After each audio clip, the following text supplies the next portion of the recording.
Welcome to DPK vision. BTech కోర్సులో first ఇయర్లో first సెమిస్టర్లో ప్రోగ్రామింగ్ ఫర్ ప్రాబ్లమ్ సాల్వింగ్ అనే సబ్జెక్ట్ ఉంటుంది.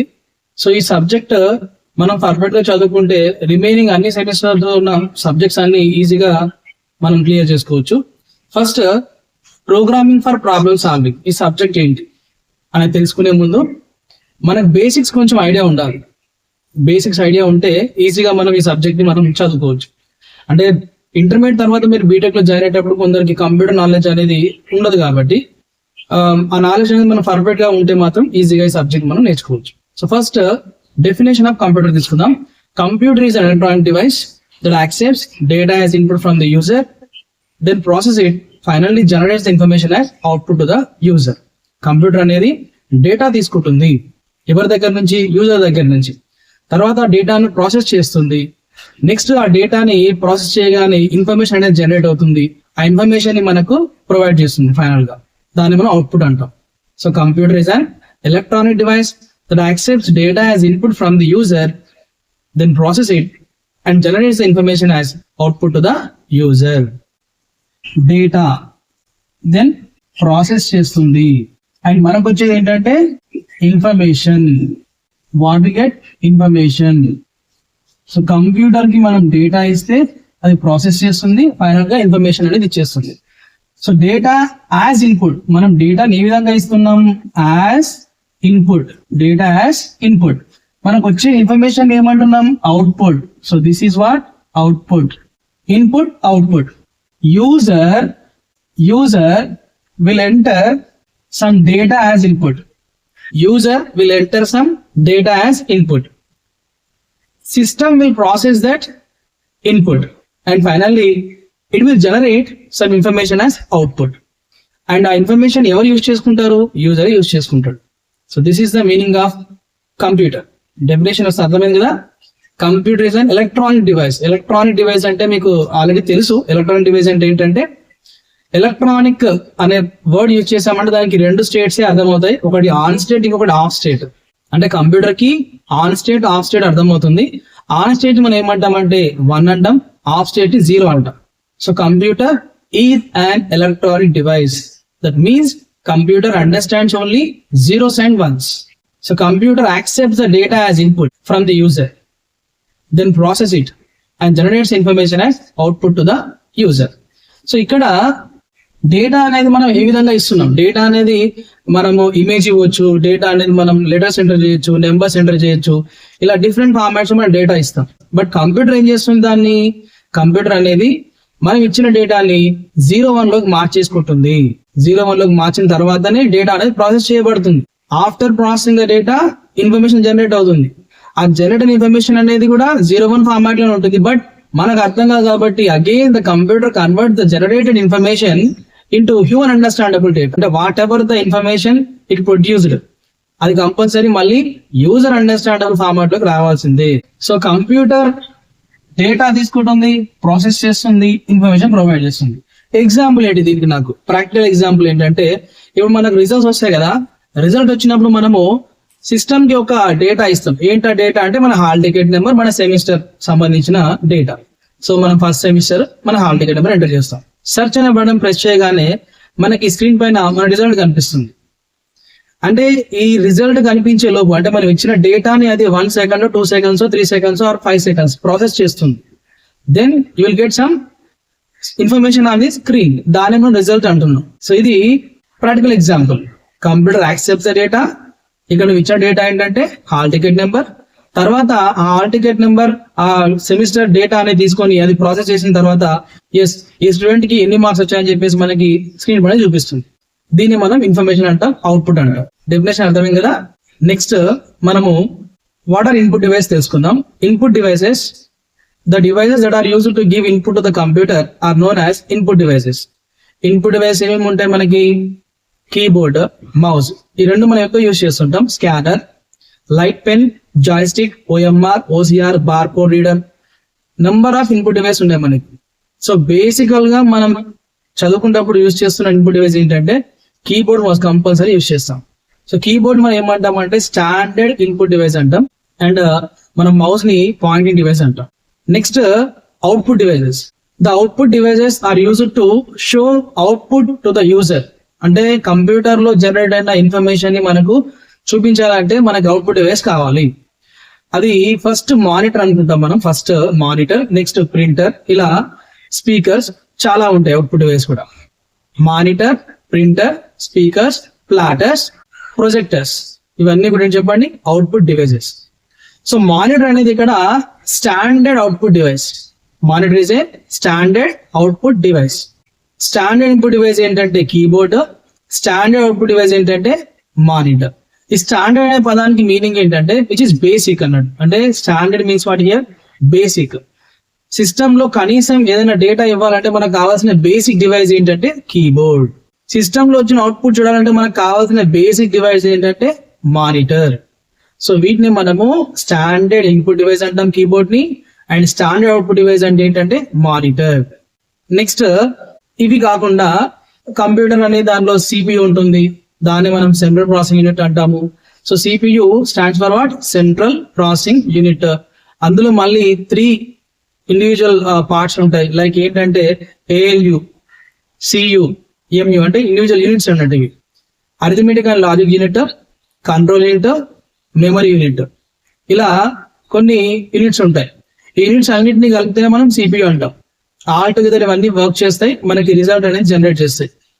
సో ఇంకా మీకు కంప్యూటర్ సంబంధించిన ఎక్కువ ఇన్ఫర్మేషన్ కావాలంటే, to know more about the computers and input device, output devices and other fundamental concepts, మీరు మన ఛానల్లో ఉన్న వీడియోస్ చూడొచ్చు. ఆ వీడియోస్ అన్ని కూడా బేసిక్స్ ఆఫ్ కంప్యూటర్ అనే ప్లేలిస్ట్ లో ఉంటాయి. మీరు ఆ వీడియోస్ చూడండి, you will get more knowledge. Definition of computer: computer is electronic device that accepts data as input from the user, then process it and generates information as output to the user. Data as input, process, information as output. Next, input devices. The devices that are used to give input to the computer are known as input devices. Keyboard, mouse, scanner, light pen, joystick, barcode readers, etc. And output devices. The devices that are used to show the information are known as output devices.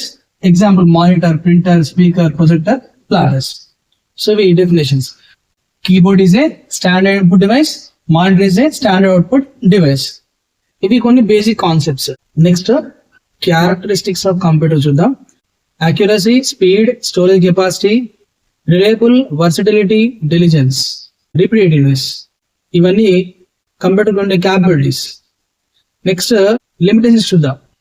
Lakh of common sense, no emotions, inability to correct, dependence on human instructions. ఇవి usual గా computer ఉండే లక్షణాలు, means characteristics. So here, what is our subject name? Programming for problem solving.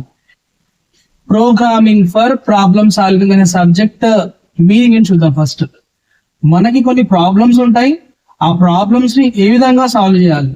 By writing the programs. So here's we solve problems by writing what? Programs. మరి programs రాయాలంటే మనకు programming knowledge ఉండాలి కదా. That's why మనకు C language అనే subject ని, అంటే C language ని మనం ఇక్కడ నేర్చుకుంటాం. ప్రోగ్రామింగ్ ఫర్ ప్రాబ్లమ్ సాల్వింగ్ అనే సబ్జెక్ట్ లో సి లాంగ్వేజ్ ని మనం ఇక్కడ నేర్చుకుంటాం. సో ప్రోగ్రామ్ అంటే ఏంటి? ఫస్ట్ ప్రాబ్లమ్ సాల్వ్ చేయడానికి ప్రోగ్రామ్స్ రాయాలి కదా, ప్రోగ్రామింగ్ చేయాలి కదా. సో అసలు ఫస్ట్ ప్రోగ్రామ్ అంటే ఏంటి? Program means set of instructions. Program means set of instructions or collection of instructions or group of instructions. అంటే కొన్ని ఇన్స్ట్రక్షన్స్ ని కలిపితే మనం ప్రోగ్రామ్ అంటాం. ఆ మీనింగ్ఫుల్ గా ఉండాలి ఇన్స్ట్రక్షన్స్ కూడా కంపల్సరీ. మీనింగ్ఫుల్ ఇన్స్ట్రక్షన్స్ మనం ఏమంటాం అంటే ప్రోగ్రామ్ అంటాం. ఈ ప్రోగ్రామ్ ని మనము 1, 2, 3 ఇలా నెంబర్ ఆఫ్ ప్రోగ్రామ్స్ రాసేసి రిలేటెడ్ ప్రోగ్రామ్స్ అన్నిటిని కలిపితే ఏమంటాం అంటే మనం సాఫ్ట్వేర్ అంటాం. సో ప్రోగ్రామ్ అంటే ఏంటి? Set of instructions and collection of interrelated programs known as what? Software. ఒక సాఫ్ట్వేర్ రెడీ అవ్వాలంటే నెంబర్ ఆఫ్ ప్రోగ్రామ్స్ మనం టుగెదర్ గా జాయిన్ చేయాలి. నెక్స్ట్ ఒకసారి ఇక్కడ చూడండి. Program set of instructions or collection of instructions. Program అంటే ఏంటి? Set of instructions or collection of instructions. Next what is software? Software is a collection of interrelated programs. Software is a collection of interrelated programmes. We have 2 types of softwares: system software and application software. System software is a software which is used to run computer hardware. అంటే computer యొక్క hardware ని పని చేయించాలంటే మనకు system software use అవుతుంది. Examples of system softwares operating system, device drivers and etcetera. అంటే operating system అనేది ఒక system software కి ఎగ్జాంపుల్. మరి ఓఎస్ కి ఎగ్జాంపుల్స్ ఏంటి? మరి ఓఎస్ కి ఎగ్జాంపుల్స్ ఏంటంటే మనం యూస్ చేస్తున్నాం కదా, ఆండ్రాయిడ్, విండోస్, ఐఓఎస్, ఇవన్నీ కూడా ఎగ్జాంపుల్స్ ఆఫ్ ఆపరేటింగ్ సిస్టమ్స్. ఈ ఆపరేటింగ్ సిస్టమ్ అనేది ఏంటంటే ఒక సిస్టమ్ సాఫ్ట్వేర్. డివైస్ డ్రైవర్స్ అంటే ఒక ప్రింటర్ రన్ చేయాలన్నా, ఒక స్కానర్ పని చేయాలన్నా, ఈ డివైస్ అన్ని ఎలా వర్క్ చేయాలో డ్రైవర్స్ అని చెప్తాయి అన్నట్టు. వాటికి ఏమంటామంటే డివైస్ డ్రైవర్స్ అంటాం. సో ఇవి కూడా examples of what system software. Next application software. And application software is a software which is used to solve a particular problem. అంటే ఒక పర్టికులర్ ప్రాబ్లం కోసం, అంటే పర్టికులర్ ప్రాబ్లమ్ ని సాల్వ్ చేయడం కోసం క్రియేట్ చేసిన సాఫ్ట్వేర్ ఏమంటామంటే అప్లికేషన్ సాఫ్ట్వేర్ అంటాం. ఎగ్జాంపుల్స్ ఏంటి? MS office. అంటే కొన్ని ఆఫీస్ రిలేటెడ్ వర్క్స్ చేయాలంటే మనకు ఎంఎస్ ఆఫీస్ యూజ్ చేస్తాం. నెక్స్ట్ ఫోన్ పే తీసుకోండి, మనీ ట్రాన్స్ఫర్ చేయాలంటే మనం, అంటే మనీ ట్రాన్స్ఫర్ చేయడం ఒక టాస్క్. ఆ టాస్క్ ని మనం ఎలా కంప్లీట్ చేస్తున్నాం? బై యూజింగ్ ఫోన్ పే కావచ్చు, పేటిఎం కావచ్చు, జీపే కావచ్చు. ఇలా నెంబర్ ఆఫ్ ఎగ్జాంపుల్స్ మనం తీసుకోవచ్చు. ఇంకా మనం మొబైల్ ఫోన్ లో యూజ్ చేసే యాప్స్ అన్ని కూడా అప్లికేషన్ సాఫ్ట్వేర్స్. సో ఈ అప్లికేషన్ సాఫ్ట్వేర్ అనేది ఏంటి చెప్పండి? ఒక పర్టికులర్ ప్రాబ్లమ్ ని సాల్వ్ చేయడం కోసం మనం యూజ్ చేస్తాము. రైట్. నెక్స్ట్ హార్డ్వేర్ అనే టర్మ్ చూడండి. Hardware refers to physical components of a computer system. అంటే anything which we can see and touch. మనం దేనైతే చూసి టచ్ చేయగలుగుతాం దాన్ని ఏమంటామంటే హార్డ్వేర్ అంటాం. ఇప్పుడు కీబోర్డ్ అనేది ఒక హార్డ్వేర్, ప్రింటర్ ఒక హార్డ్వేర్, మానిటర్ ఒక హార్డ్వేర్. ఎందుకు అంటే మనం కీబోర్డ్ ని చూస్తాం, టచ్ చేయగలుగుతాం. అండ్ మానిటర్ కూడా we can see and touch. ఇలా కంప్యూటర్ కాంపోనెంట్స్ అన్నిటి కూడా ఏమంటామంటే హార్డ్వేర్ అంటాం. ఈ హార్డ్వేర్ పనిచేయాలంటే మనకు సాఫ్ట్వేర్ కావాలి, దట్టు సిస్టమ్ సాఫ్ట్వేర్ కావాలి. అండ్ మనకి ఏదైనా పర్టికులర్ ప్రాబ్లమ్ సాల్వ్ చేయాలంటే అప్లికేషన్ సాఫ్ట్వేర్ యూజ్ అవుతాయి. సో ఇది సాఫ్ట్వేర్ గురించి ఇన్ఫర్మేషన్. నెక్స్ట్ మనం ప్రోగ్రామింగ్ లాంగ్వేజ్ అంటే ఏంటంటే తెలుసుకుందాం. What do mean by programming language? Before going to discuss the meaning of programming language, first we need to understand language. What is language? Language అనేది ఏంటి? Language is a communication medium through which we can communicate with other persons. అంటే ఒక human being ఇంకొక human being తో communicate అవ్వాలంటే మనకు ఒక language కావాలి. So here a person wants to communicate with another person అనుకోండి. ఒక పర్సన్ ఇంకొక పర్సన్ తో కమ్యూనికేట్ అవ్వాలనుకుంటున్నాడు. సో ఈ పర్సన్ కి ఇంటరాక్షన్ జరగాలంటే ఏం కావాలి? మనకు లాంగ్వేజ్ కావాలి. ఆ లాంగ్వేజ్ తెలుగు అయి ఉండొచ్చు, హిందీ అయి ఉండొచ్చు, ఇంగ్లీష్ అయి ఉండొచ్చు, ఇంకా ఎనీ అదర్ లాంగ్వేజ్ అయి ఉండొచ్చు. సో ఇక్కడ natural language like Telugu, Hindi, English are used in communication. అంటే ఒక పర్సన్ కి ఇంకో పర్సన్ కమ్యూనికేషన్ అనేది జరగాలంటే కొన్ని నేచురల్ లాంగ్వేజ్ మనం యూజ్ చేస్తాం. అయితే మరి మనకు కావాల్సింది ఏంటి? Person wants to interact with system. Person wants to interact with computer system. So ఈ కంప్యూటర్ సిస్టమ్ తో పర్సన్ ఇంటరాక్ట్ అవ్వాలనుకుంటాడు కాబట్టి కంప్యూటర్ సిస్టమ్ కి తెలుగు, హిందీ, ఇంగ్లీష్ ఇట్లాంటి లాంగ్వేజ్ రావు. కంప్యూటర్ సిస్టమ్ కి ప్రోగ్రామింగ్ లాంగ్వేజ్ మాత్రమే వచ్చేస్తుంది. సో తనకి ప్రోగ్రామింగ్ లాంగ్వేజ్ మాత్రమే తెలుసు. అంటే కంప్యూటర్ సిస్టమ్ కి ప్రోగ్రామింగ్ లాంగ్వేజ్ లోనే మనము చెప్పాలి. So that it can understand. System కి అర్థం అవ్వాలంటే మనం ప్రోగ్రామింగ్ లాంగ్వేజ్ యూస్ చేసి చెప్తేనే అర్థమవుతుంది. మరి ప్రోగ్రామింగ్ లాంగ్వేజ్ ఎవరు చదువుకోవాలి? Yes, human being programming language నేర్చుకొని he has to give instructions in the form of programs. Then only system can understand those instructions and based on those instructions system will do some task. వాటిపైన ఆధారం చేసుకొని system అనేది task కొని perform చేస్తుంది. Here person wants to communicate with a device. So ఈ device కి తను ఏదో ఒక మ్యాటర్ చెప్పాలనుకుంటాడు. చెప్పాలంటే తనకు కావాల్సింది ఏంటి? Programming language. First, natural language.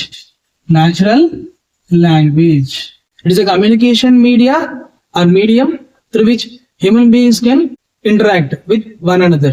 Examples ఏంటంటే Telugu, Hindi and English. Natural language is a communication media through which human beings can interact with one another.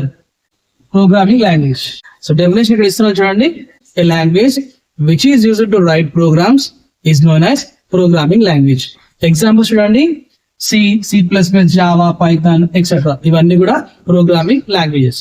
Next, programmer అంటే ఎవరు అసలు? Who is programmer? A programmer is a person who writes programs by using a programming language. So programmer కి good knowledge ఉండాలి programming language లో, so that he can give instructions or he can write programs. So these are the basic concepts. ఇవన్నీ మనకు idea ఉండాలి before learning any programming language. Next, నేను programming for problem solving అనే subject లో programming for problem solving అనే subject లో unit number 1 మనం చూస్తున్నాం. ఇందులో 3 చాప్టర్స్ ఉన్నాయి. Overview of C, selection structures, repetition and loop statements. So first చాప్టర్లో మనకు సి లాంగ్వేజ్ అంటే ఏంటి, సి లాంగ్వేజ్ ఎలా వచ్చింది అసలు మార్కెట్లోకి, నెక్స్ట్ ఈ వేరియబుల్ డిక్లరేషన్స్ ఏంటి, డేటా టైప్స్ ఏంటి, ఇవన్నీ డిస్కస్ చేస్తాము, ఆపరేటర్స్ అవన్నీ కూడా. తర్వాత సెలెక్షన్ స్ట్రక్చర్స్ చూడండి, ఇందులో control structures, conditions, if statement, if else statements, వీటిని గురించి డిస్కస్ చేస్తాము. ఇంట్రెస్టింగ్గా ఉంటుంది టాపిక్ ఇవన్నీ కూడా. రిపిటేషన్ అండ్ లూపింగ్ స్టేట్మెంట్స్ అనేది థర్డ్ చాప్టర్. ఇందులో ఒకటే వర్క్ని రిపీటెడ్గా చేసేదాన్ని ఏమంటామంటే మనం లూప్స్ అంటాం. సో లూప్స్ కూడా మనము ఇంట్రెస్టింగ్గా నేర్చుకోవచ్చు అండ్ ప్రోగ్రామ్స్ చాలా ఈజీగా ఉంటాయి లూప్స్ అర్థమవుతాయి మాత్రం. తర్వాత కొన్ని ప్రోగ్రామ్స్ మనం నేర్చుకున్నాం దీనికి సంబంధించి, nested loopings, do while looping statements ఇవన్నీ కూడా డిస్కస్ చేస్తాము.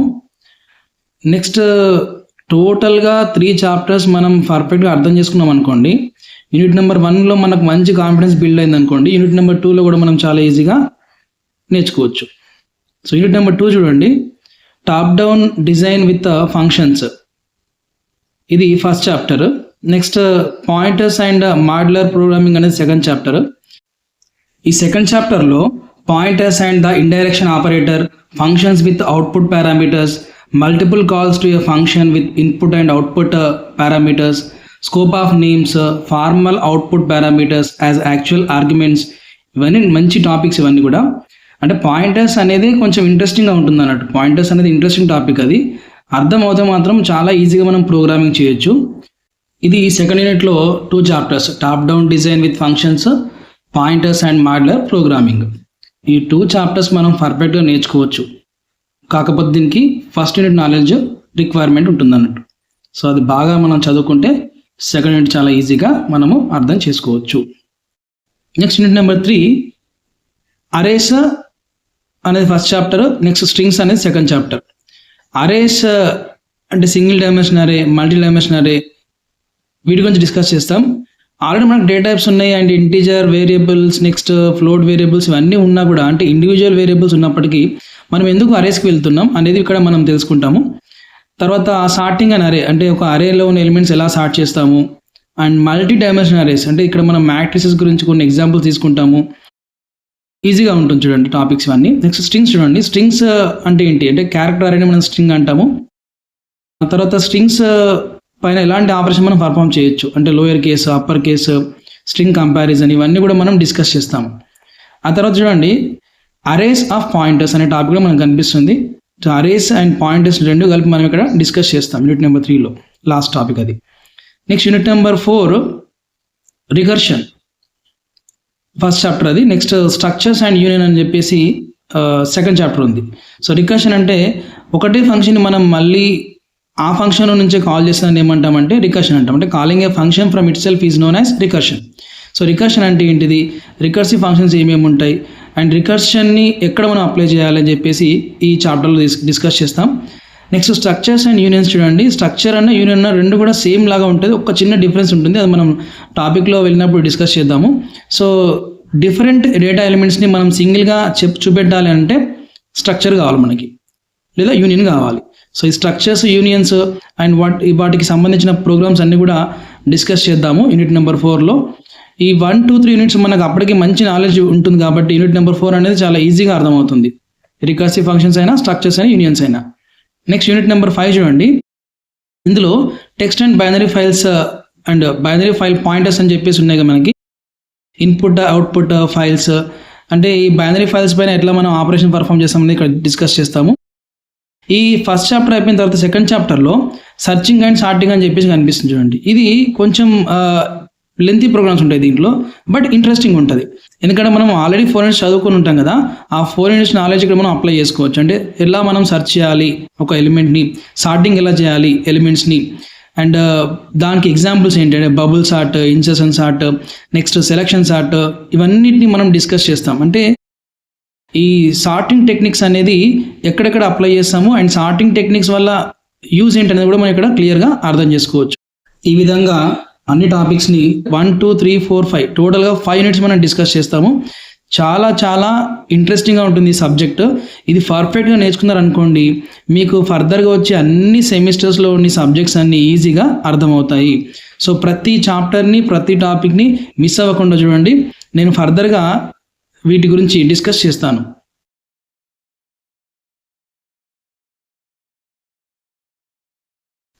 ప్రోగ్రామింగ్ ఫర్ ప్రాబ్లమ్ సాల్వింగ్ అనే సబ్జెక్ట్ ని మనము 5 యూనిట్స్ లో డిస్కస్ చేసుకుంటాము. సో నెక్స్ట్ వీడియోలో నేను యూనిట్ నెంబర్ 1 అనేది స్టార్ట్ చేస్తాను. ఈ వీడియో మీకు నచ్చినట్టయితే లైక్ చేయండి, షేర్ చేయండి, ఛానల్ ని సబ్స్క్రైబ్ చేసుకొని బెల్ ఐకాన్ ప్రెస్ చేయండి. నెక్స్ట్ నేను వీడియోస్ పోస్ట్ చేయగానే మీకు నోటిఫికేషన్ వస్తుంది, సో దట్ మీరు ఆ వీడియోస్ కూడా చూడొచ్చు. Thank you for watching. జై హింద్.